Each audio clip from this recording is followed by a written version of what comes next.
Welcome, everyone, to the deep dive. We don't just skim the surface, we really get into the source material, looking for those essential bits of knowledge, the things that maybe change how you see a topic. And today we're stepping into, well, a pretty iconic world defined by its ruins, yeah, but also by this really desperate, complex struggle for stability. We're talking about the Fallout 3 Capital Wasteland. Yeah, and this is exactly the kind of setting that, it almost demands a systemic look. Yeah. We're going way beyond just game lore here. Right. Our focus is more on the practical side of things. How do you actually rebuild after, well, that? How does society set up security? How do environmental pressures shape the buildings, the settlements? And maybe just as important, what design choices make you feel a certain way about surviving there? Absolutely. So our mission today is really an in-depth exploration. We want to unpack the specifics of internal post-apocalyptic defense, not just fighting raiders, but, keeping order inside the walls. Yeah, that's crucial. We'll be digging into the unique challenges that settlements like Megaton and Rivet City face. And we'll definitely examine the impact of those big design choices, like that infamous green visual filter, how that shapes your whole experience. And the sources we've pulled together give us a really interesting mix. We've got material looking at applying real-world martial arts Shotokan karate, specifically to wasteland survival. Wow, okay. Right into the, let's call it sociology, of how these settlements actually function day to day. Then there's the psychological impact of the look, the feel, the aesthetic, and finally we touch on strategy, what would theoretically be the perfect character build for this world. So we're looking at this devastated landscape, almost like a complex system, where disciplined human skills like martial arts meet these just radical environmental pressures. Okay, let's unpack that first part then. The idea of using something like classical martial arts, organized, disciplined defense that doesn't depend on finding more ammo or fixing guns. That sounds fascinating. It's a really critical strategic idea, actually. We're looking at how Shotokan karate is proposed, theoretically, for survival and security. Now, the first reaction might be, why bother with unarmed combat when everyone's got pipe pistols and hunting rifles? Yeah, exactly. Seems risky. But it tackles a fundamental problem: scarcity. In the wasteland, bullets are basically money. Weapons break. A martial art, though, once you learn it, it's an investment that, well, it never runs out of ammo. It doesn't jam. Okay, that makes sense from a resource angle. So why Shotokan specifically? The sources zeroed in on that one.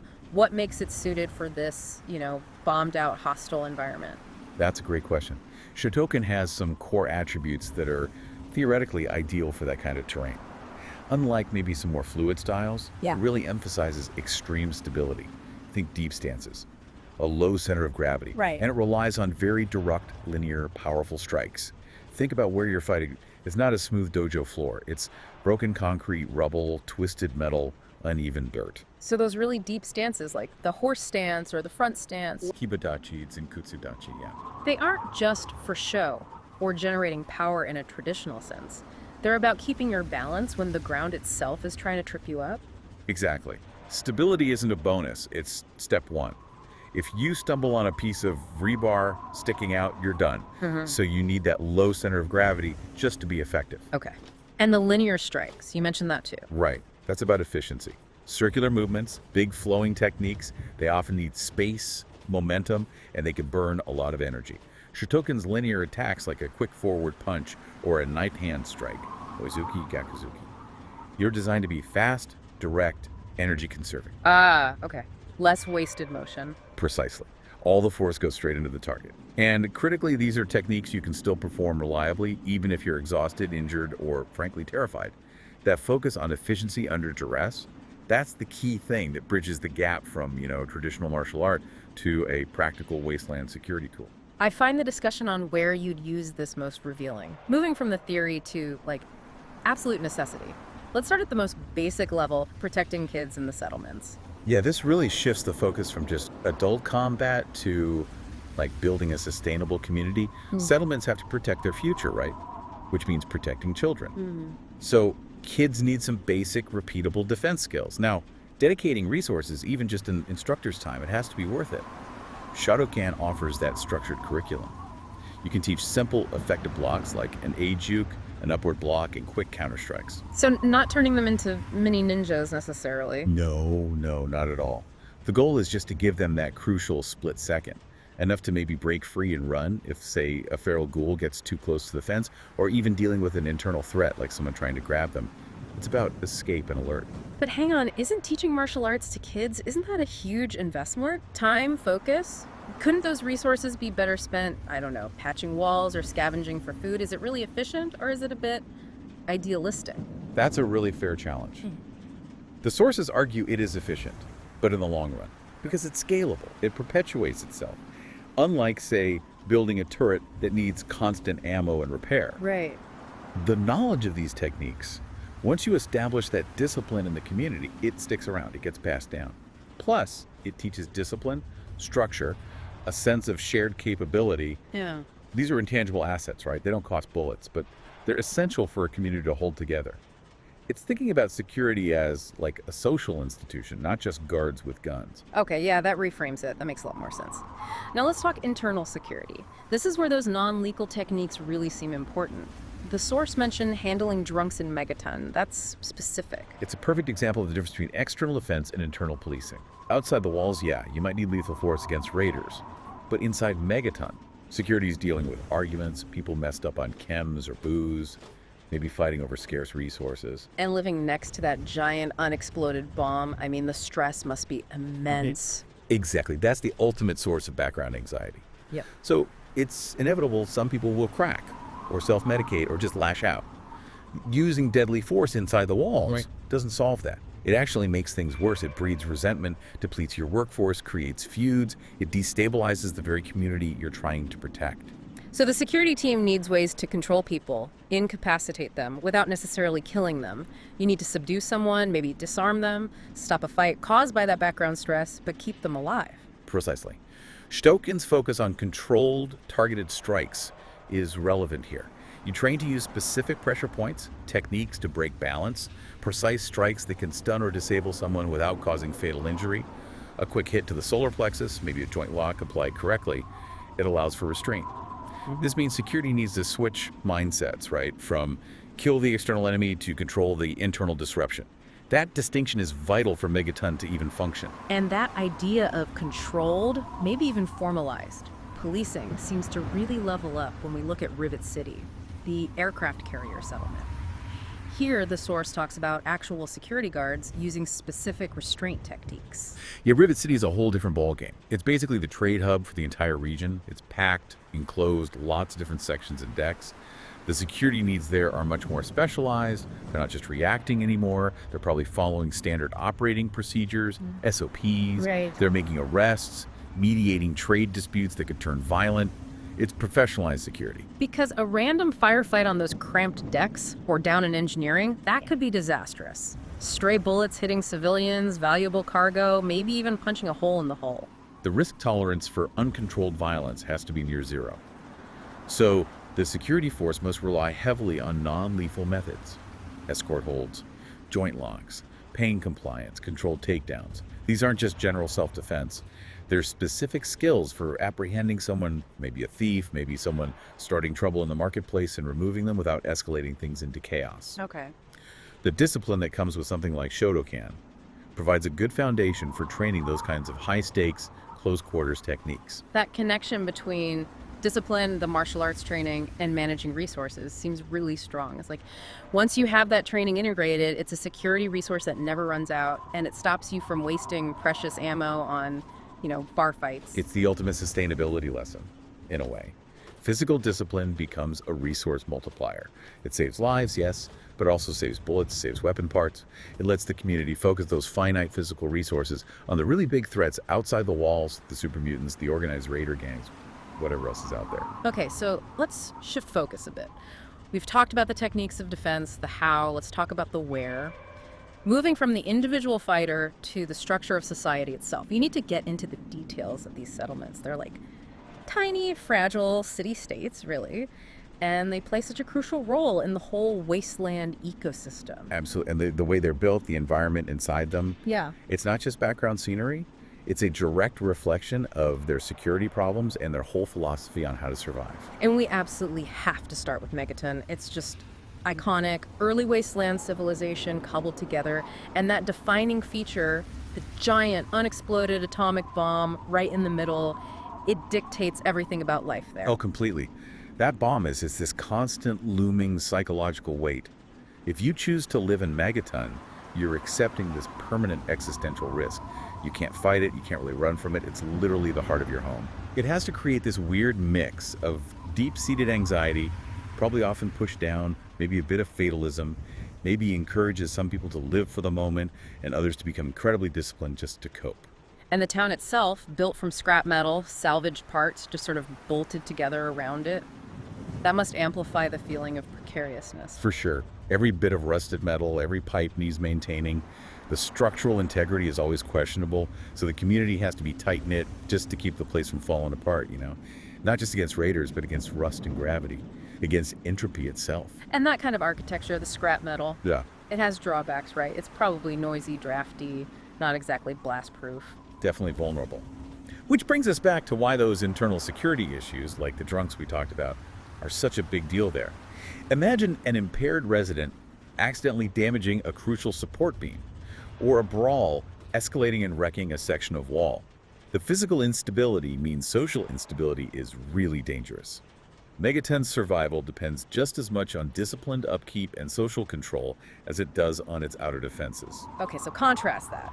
That high-risk, ramshackle stability with Rivet City. What's so fascinating there is just the sheer scale and nature of it. A massive aircraft carrier. Yeah, the defensive and logistical implications are just huge. It's pre-war military engineering. A steel fortress, basically, sitting in the Potomac River. That gives it a massive natural defense against most land threats. It's defensible, it's contained, it's robust. But keeping a ship that size afloat, even just sitting there, that must have enormous logistical challenges Megaton doesn't face. You don't just need scavengers, you need actual engineers, right? People who understand hull integrity, pumps, preventing rust. Exactly. And that structure allows for, and probably necessitates, a more complex, maybe more stratified society. You got different decks, different areas, maybe poorer areas down below, more prosperous shops and labs up top. This allows for specialization. You have dedicated engineers, doctors, scientists, merchants, and of course that professional security force we mentioned. Rivet City needs formal governance because it's not just a town, it's a major hub dealing with valuable trade goods, medicine, tech, weapons, information. Which explains why their security needs are so different. The population density, the high value of everything moving through. Yeah. They need those formal guards, protocols, the non-lethal restraint. They're protecting assets, protecting the entire regional economy that relies on them. Chaos inside Rivet City isn't just a local problem. It could cripple trade for miles around. So yeah, if you zoom out, these settlements aren't just places on the map. They're like little laboratories for rebuilding civilization. Each one needs its own system for defense, for managing resources, often improvised. And the way they look, what they're built out of, it's basically their security philosophy made physical. Megaton, faith, scrap, and holding your breath. Rivet City, engineering, professionalism, and strict control. Right. Okay, let's shift gears again. We've covered the physical reality, the structure, the defense. Now let's talk about how it feels to be in this world. The sensory experience. We have to tackle that deliberate visual choice, the green filter. Ah, yes. The atmosphere of the Capital Wasteland is just dominated by that filter. The sources really emphasize this isn't just a minor color tweak. It's this permanent, pervasive green tint over everything. And it fundamentally changes how you perceive the world in the game. Can you describe it a bit more? It's like everything's kind of washed out, right? Muted colors leaning towards green and brown, even indoors. Yeah, it functions almost like a layer of visual toxicity. It heavily filters out reds, blues, warmer colors that usually signal life, safety, maybe even hope. Instead, you get these muted olives, grays, sickly greens, and browns. The immediate psychological impact is pretty intense. It makes the world feel desolate, depressing almost, unhealthy. You feel like you're breathing bad air, even though it's just pixels. And from a storytelling perspective, it's kind of brilliant, even if it's harsh. Yeah. It visually hammers home the idea of radiation, decay, the lingering effects of the war. It feels like the environment itself is perpetually sick. Exactly. It suggests this ongoing, almost active nuclear winter, where the fallout isn't just dust, it's staining the very light. It constantly reminds you the war's cost is still being paid environmentally. That's a key point. It doesn't feel like ruins being reclaimed by nature, which you see in some post-apocalyptic stuff. Right, no vibrant green ivy here. Instead, the green tint keeps you feeling like you're in a state of constant, inescapable environmental hazard. It subtly discourages you from feeling optimistic or even seeing beauty in the landscape. But here's the interesting thing. That filter doesn't just disappear when you go inside Megaton or Rivet City, these supposed safe havens. No, it doesn't. You're still seeing everything through that hazy, kind of sickly green light. How does that choice undermine the feeling of safety in those places? It creates this really powerful cognitive dissonance, I think. Yeah. The filter acts like this constant reminder. Yeah, you're behind walls now, but the toxic world, it's right there, inches away. The safety is temporary, localized. The danger is everywhere. So you can never fully relax. Pretty much. That green tint keeps hammering home the core theme. The real enemy isn't just the creature in front of you. It's the whole decaying, lethal environment. You're never truly out of it, never really clean or safe. So the filter is basically a psychological tool. The designers using color and saturation to send this constant subliminal message about the world's state makes the struggle feel absolutely relentless. Definitely. Yeah. Imagine if the wasteland was rendered with bright blue skies and clear sunlight. You'd approach it differently, right? More confidently, maybe. Yeah, probably. But this oppressive green tint, it makes you cautious. It signals contamination. It reinforces the idea that every bottle of water, every piece of food, every surface might be irradiated or diseased. It's a very effective, if maybe heavy-handed way to use aesthetics to constantly reinforce those themes of scarcity and struggle. Okay, this is where it gets really interesting for me. We've got this green, toxic, dangerous world. We've got these precarious settlements. We've maybe got some Shatoken skills for self-control. If you actually had to survive this long term, how would you set yourself up? Let's get into the theoretical perfect character build. The perfect build. This is always a fun thought experiment. It's really an exercise in ruthless prioritization, since our sources focus on the criteria for perfection, not specific stat points. Right. The discussion has to be about how you'd allocate those SPCIL attributes, the skills, the perks, to just maximize your chances. Pure mechanical efficiency for long-term survival. So the big question first is, what skills give you that long-term edge versus just winning the next fight?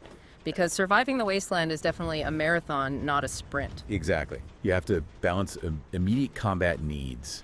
You have to be able to defend yourself with those utility skills that determine if you can actually sustain yourself, access resources, maybe even avoid fights altogether. Okay. And the Fallout 3 system, you could argue that intelligence is maybe the single most important starting attribute, because it directly impacts how many skill points you get each time you level up. So higher intelligence means you learn everything else faster. Precisely. It accelerates your development in all those crucial utility areas. Okay, so let's talk about those utility skills, the ones that seem absolutely non-negotiable for the long haul. I'm thinking repair has to be high on the list. Oh, absolutely. Repair, especially maxed out, it fundamentally changes the entire wasteland economy for you. Think about it. I know. If you find an amazing Gauss rifle or a suit of power armor, but you can't fix it. It becomes useless junk pretty fast. Exactly. But with a high repair skill, you can keep top-tier gear running indefinitely, just using common scrap parts you find everywhere. You basically bypass the whole problem of weapons and armor degrading. It maximizes the lifespan of everything you own. Huge advantage. Okay, repair is critical. What else? Science seems like another big one. It's like the key to unlocking the pre-war world's goodies. Science lets you access technology, hack computers to get info or turn off defenses, override turrets so they fight for you, disarm traps, modify advanced energy weapons. Right. In a lot of situations, a high science skill means you can avoid combat entirely. Turn a deadly situation into just interacting with a terminal. For a perfect survivor focused on efficiency, minimizing risk and resource use, science is incredibly valuable. And the third one I think of is speech. In a world full of paranoid, isolated communities, being able to talk your way through situations seems like a superpower. It really is. A high speech skill can turn potential conflicts into opportunities. You can talk your way past guards, convince factions to help you, negotiate better prices or rewards, even talk some bosses out of fighting you. Without firing a single shot or using a single stim pack. Exactly. It's an infinitely renewable resource, your own charisma and persuasive ability. So, the perfect build, arguably, doesn't necessarily ignore combat skills, but it absolutely prioritizes high intelligence to fuel massive investment in repair, science, and speech. It's a strategy focused on self-sufficiency, resource conservation, and conflict avoidance over just raw damage output. But does that perfect build, this super optimized character, does it end up sacrificing, the fun of role-playing? or just feeling like a believable person? Is it all just min-maxing? That's the trade-off, almost always. The most efficient build is often a very narrow one. For instance, to max out intelligence and perception for those utility skills, you might have to sacrifice strength or charisma. So you end up as this brilliant mechanic and hacker who's maybe physically weak and can't carry much, or is socially awkward despite high speech skill. Right, the perfect build reflects a ruthless definition of success, maximizing survival, minimizing risk and resource use. It's often less versatile, less well-rounded maybe, than a character built more for flavor or role-playing. Okay, so wrapping this idea up, the concept of a perfect build really depends on what you think the main threat in the Capital Wasteland actually is. Is it the raiders running out of supplies, or is it navigating the complex social landscape? Exactly. Your perfect build has to be optimized to counter what you see as the central challenge. If you believe, based on the sources, that the wasteland is primarily defined by scarcity, decay, and environmental hazards, which the green filter, the settlements, the focus on repair all suggest, then the perfect build probably does prioritize intelligence, repair, science, maybe medicine too.